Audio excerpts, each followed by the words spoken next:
Hello YouTube friends, welcome to the Last Homely House. It's a very beautiful sunny day today, and there's a lot of snow outside, so there's a lot of reflected light streaming in through my windows, which means we've had to close the curtains so that you can see what I'm doing. And what am I doing? So in the spirit of use what you have, I'm tackling my scraps today. Where do they all come from? Every time we make something, we end up with a little pile of scraps, and it goes into a box like this one, and it becomes a bigger pile of scraps. And so this morning I'm sorting scraps into colour families, because that's a really nice thing to do. And I have this idea. I'm not going to motor on with this idea in a great big let's finish it today kind of way, but some months ago now I saw on Missouri Star Quilt Company I saw Jenny talking about how she makes fabric, and she has this discipline of sitting for half an hour every morning sewing scraps together, so that when she's got enough of them, she can make a square of very scrappy scraps, and then that can become fabric, because we've bought all this fabric.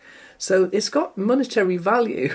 So what we're going to do today then is sort them into colour families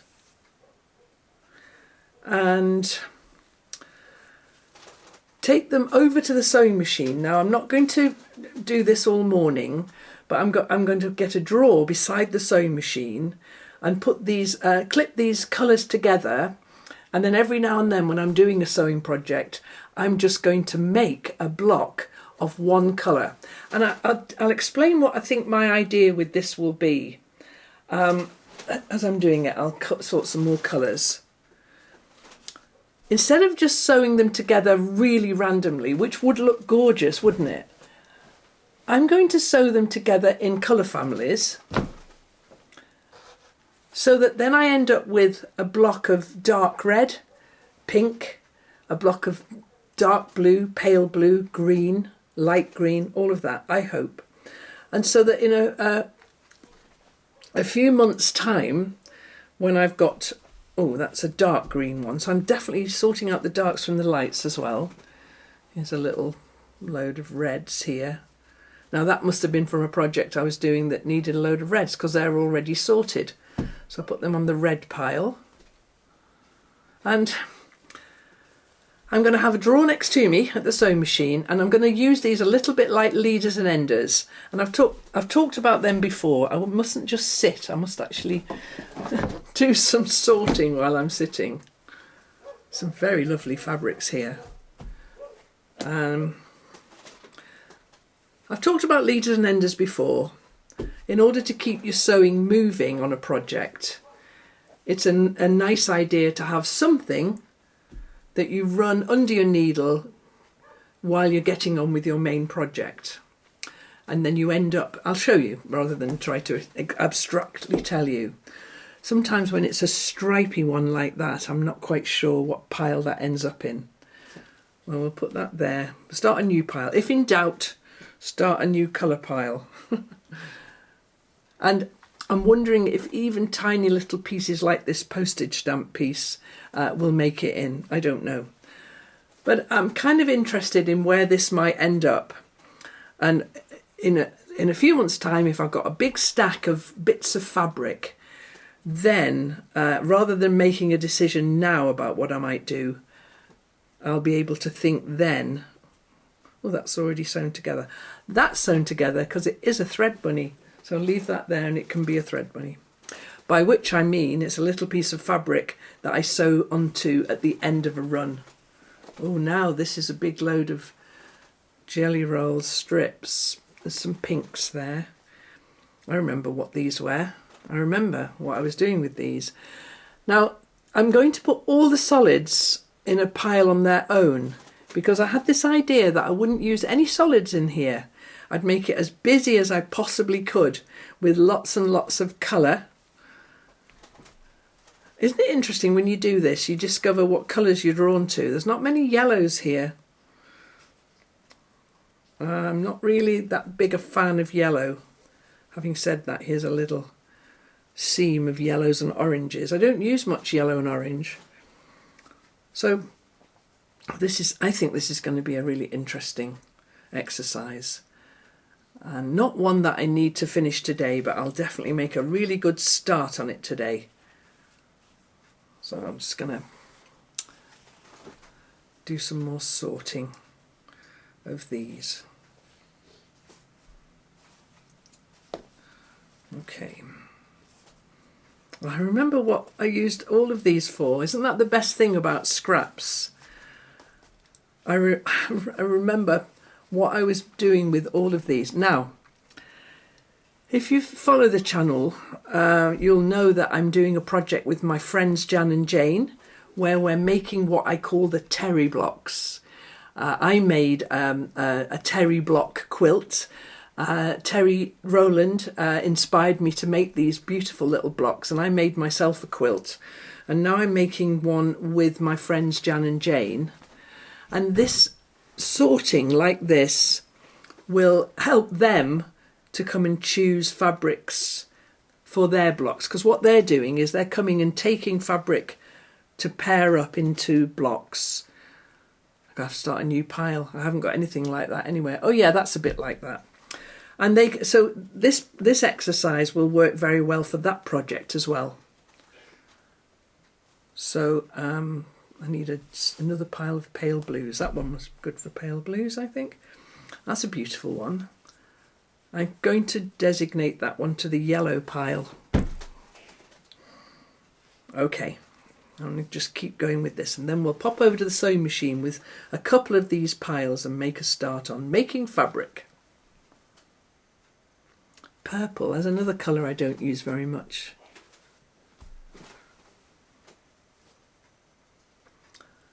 And neutrals, I don't really have many neutrals. What's underneath here? Let's start a neutrals pile. Well, there's a nice little seam of yellow right there.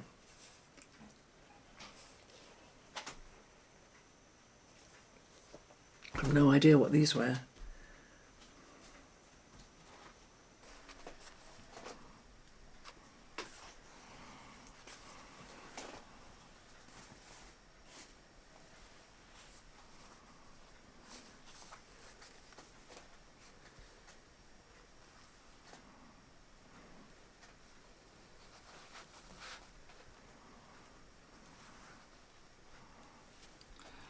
There's lots of piles here now, so I'm going to choose a couple, take them over to the sewing machine and work out how to make these into fabric in their colour families. Let's do a green one and a blue one. That's blue.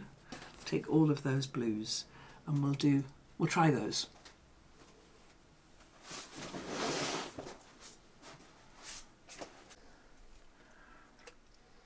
I've got a great little setup in this corner. I've got my iron and my ironing board. Big pair of scissors, little pair of scissors, and we'll just start away with these. Now, these were very quickly sorted into piles, and what I want to do now is further sort them into lights and darks, because I've got this idea that I'd quite like to keep the lights and darks together. So sometimes, is that a light or is that a dark? Jury's out on that one. And that one's green. How did that one make it into there? Or is it? So we're going to do some further sorting here, is what I mean. That's a beautiful one. I remember that. We made some Project Linus quilts with those. That's a pale one then. Now that's a little tiny bit of Liberty, but I'm not going to mind. They're going to go in as well. That's a sort of tealy colour. Are we going to subdivide them into that as well? Maybe we are. This is the fun part, isn't it? So I've got light ones here. Let's call that mid there. A sort of tealy colour here. And look, that's actually one of the hexagons from Agnes's quilt. So that can go into the teal pile. This is Sam Wilde's fabric that I made the optical illusion quilt from. But if we have to do that with every single one, we're going to be here for an awfully long time. So I'm just going to quickly do it. Oh, jury's out on that one. And then when you come to a stripe, you think, well, where does that belong? It belongs with the greens. Yes, we'll make quick decisions. Okay, so we've got these ones didn't make it anywhere. That's well, that can go into the pale pile, and that can go maybe into the mid pile, something like that. And these ones I think look a little bit green, but that's that can go there. I'm not going to get too worried about doing this exactly like that. I'm not going to drive myself around the bend with this. And that one's got yellow in, so I don't even know where that one goes. We'll leave that one there for now. Okay, let's get sewing and then get out of my head and into my hands. So without thinking too much then, I'm going to just sew similar sized ones together from my little subsections.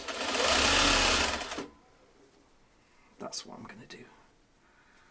I think this is going to be a lovely fun way of getting started sewing. So if I've got something, you know, really quite big on the go, something important, then if I do this, it'll almost be like a warm-up. Something like that anyway. I also want to try and make sure that it's not just all regular and squares. I think I'd quite like some funky angles coming in. Yeah.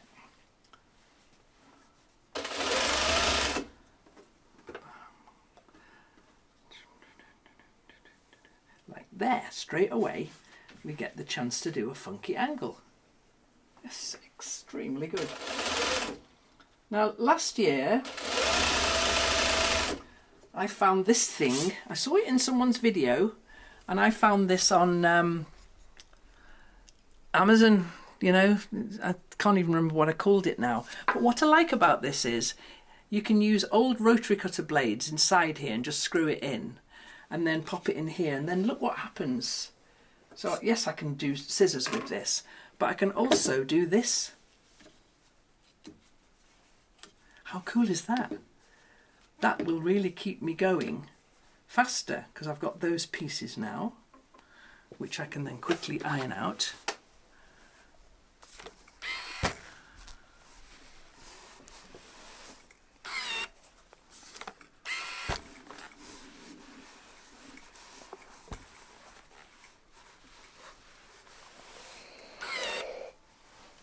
There's a really, really tiny one. But that one can go on the end of there. It's about the same size.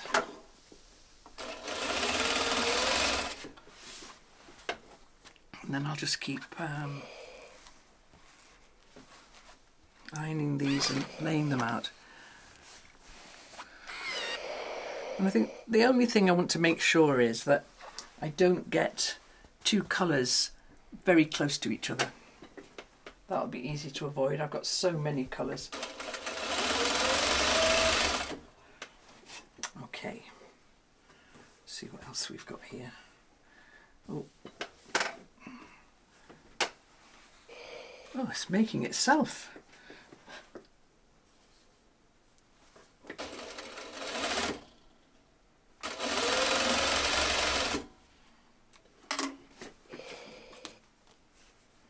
These are really cool. I'm always impressed by a gadget. Especially one that's so useful.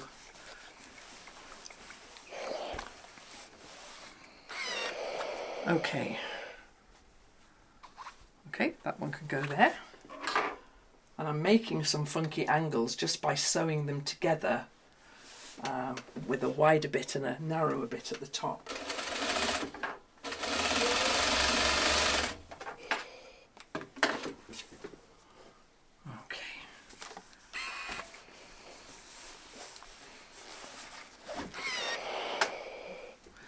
This is, when they're straight pieces like this one, that's fine, but this one's on the bias, so I'm going to be careful not to stretch it, because I would like these blocks to lay flat. They haven't got to be very beautifully finished. That's not what this is about, but I would like them to lay flat, so when I'm sewing a biased edge like that, I'm going to be careful that I iron it out nice and carefully. Okay, that one goes there.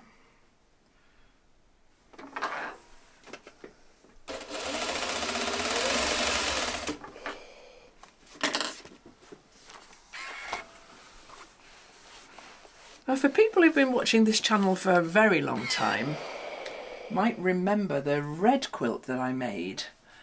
A bit like this, lots and lots of red scraps all sewn together, and then with white sashing in between and a red cornerstone. It's reminding me of that very much. That was such a long time ago.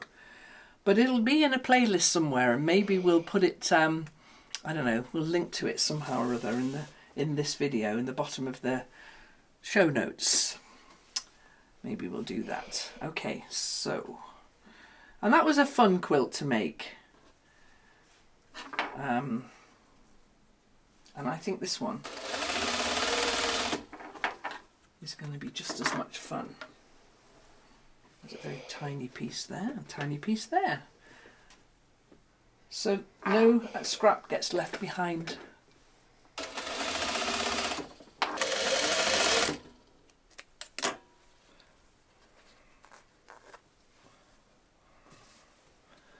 Yes, that fits.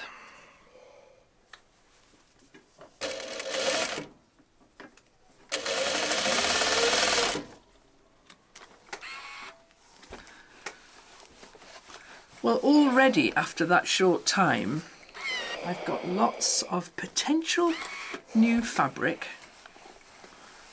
Let me just look at the back of that one a minute. That felt a bit bulky. Yes, I'm going to trim them off when they're bulky like that.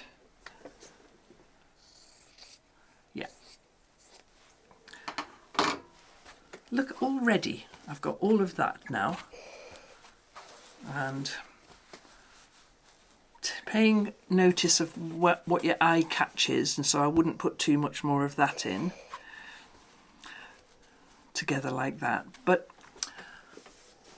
I'm going to carry on doing this, but I'm not going to have a finish at all, not for weeks probably with this, because I've got a box beside me here, and I'm going to put all my little bits and pieces clipped together in their colour families, and then just, like I said before, just use this as like a warm-up before I start on a long sewing project. So I'll show you later how much of this I've managed to make in this obsessive kind of way. It's lots of fun.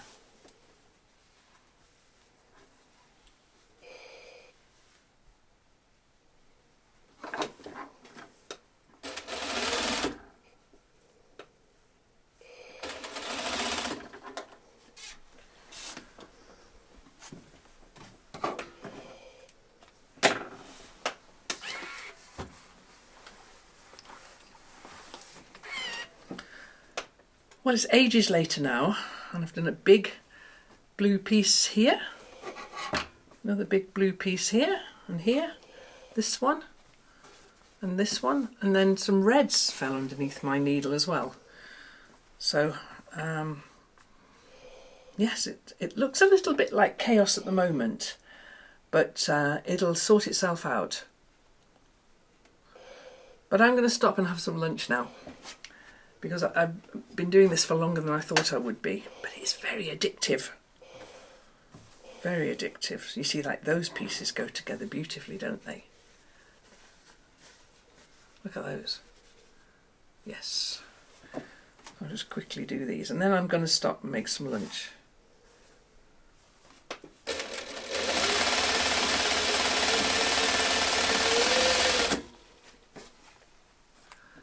It's hard to know when to stop, isn't it?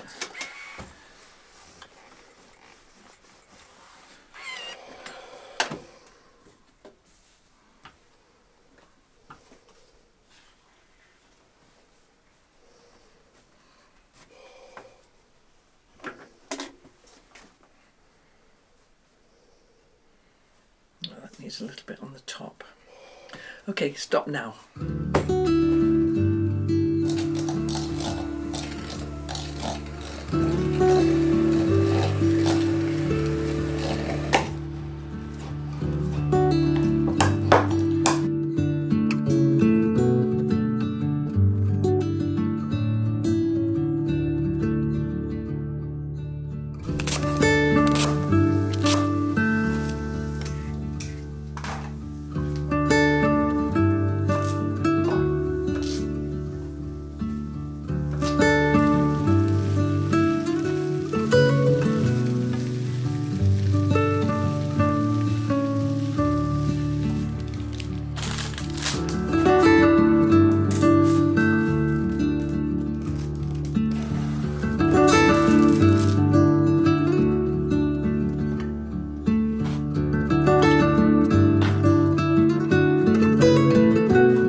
So this banana bread is absolutely delicious, and it's really nice when it's straight out of the oven, but it'll be fine tomorrow as well. I've really enjoyed this video, making the stew and making the cake, and getting to grips with that idea of using my scraps in that creative way. I've got them all next to the sewing machine there now, and I'll be able to just pick them up whenever I'm doing some other sewing and get myself started that way. The stew that I made and the cake, this banana cake here, is all part of a series over on Patreon that I call One More, which is it's one more video all about whatever I'm doing at the moment. And so if you wanted to see me making this recipe, it'll be out on Friday after this video goes live on Sunday. And all the details about how you can join Patreon will be in the description below. But for now, I've loved making those scrappy things. I'm excited about what I might end up doing with them. But that'll be in a future video. This though will be in my mouth right now. So thank you so much for watching. I'll catch up with you again next time, and give me a subscribe and a thumbs up and click that notifications bell so you'll never miss when I post to YouTube. Thanks everyone. Take care.